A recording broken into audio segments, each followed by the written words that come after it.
vì atan Krista iswa atsuan siama umi ama kutsuakan isia Jujur jatitu kan om naturi Padianin kantana buat sayro kani Rombo tulisandang Christian chalaike Lalpatan solving kan thok seldon Kristale ako shantan matiam kanturi Maglay di lalpatan kan tuban sela Krista anak kong amidang shuay tule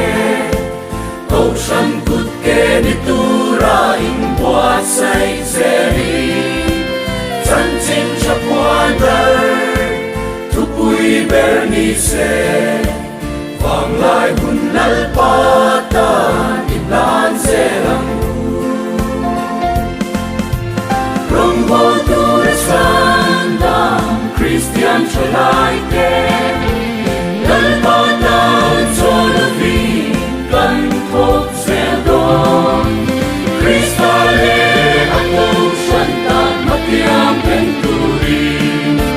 Maglay di lalpatan kan tuban sela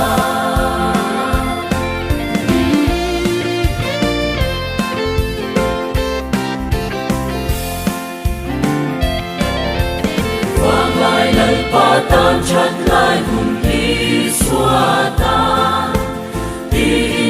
Nalong takin thok selang bu Wangai le kyuti Tim soy ngoi la Rombo turat sandang Christian kan misi Rombo turat sandang Christian chalai ke Lalpatan solavi kan thok seldon Kristale ako shantan matiam kenturi Maglay di lalpatan kan tuban sela Rombo turat sandang Christian chalai te Lalpatan solovin kan thok seldon Kristale ako shantan